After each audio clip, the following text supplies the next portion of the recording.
كان عايز أصوم رمضان في اسطنبول، لكن ما عندهم بليلة. واحد قال اتصلت بالشيخ قلت له يا دايرك تدعي لي لما تيجي عشان أقدر أسيطر عليه وتسمع كلامي.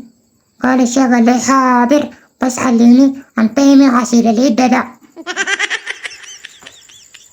امبارح صحيت أخوي للسحور قام سلم علي بالحضن وقال لي الأهل كيف كلهم إن شاء الله كويسين، ورجع تاني نام.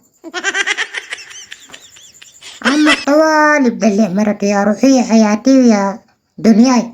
قام حجة وجا بعد حجة وجا، قامت المرة قالت له مالك ما جيتنا بتقول لي الكلام الحلو زي زمان؟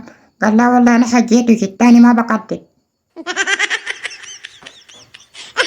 أنا عاد لو عرست في والدي والله وشل البيت وعسلها اليد وعمل لها الملاحظات، لكن كان ما عرستها هي حتى هي شلت سائل بعرسها.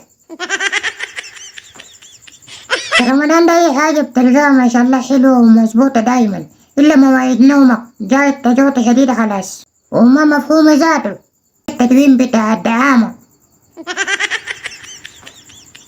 انت لماش ومكلتك ما تتدخل فيها وتشيل فيها وش القباحة، بكرة دي بالصالح وبيملوا حشمك تراب. وهذه قالت للراجل اديته قروش عليه قال مش اشتري ملابس العيد، قال لا لا بمشي براي. مشي جاب الملابس وجاك وجا شافتني كده شافت التوب قالت له هالستوب تجيبه لي؟ قال لها ماله هالستوب ده؟ جيبي لي. قالت له والله ما سمح، ما بتعرف تعزل؟ قال لها يا معقولة بعرف أعزل؟ أنا كان ما بعرف أعزل عزلتك انت من دون بنات الكون دي كيف؟ هي في الطوالي وضحكت قالت لي والله حلو بس تصدقي إنه أنا أصلا عشان كنت صايمة وما شايفة كويس، لكن والله ما شاء الله ذوقك حلو. لما انت كنت تونس مع زول الزول يقوم يقول لك يا اخي والله يا ريت لو فلان داك معانا، تحس نفسك انك انت عبرك بدون تلك. بالله شوف الرومانسية، شوفوا اخر اصدار من الرومانسية.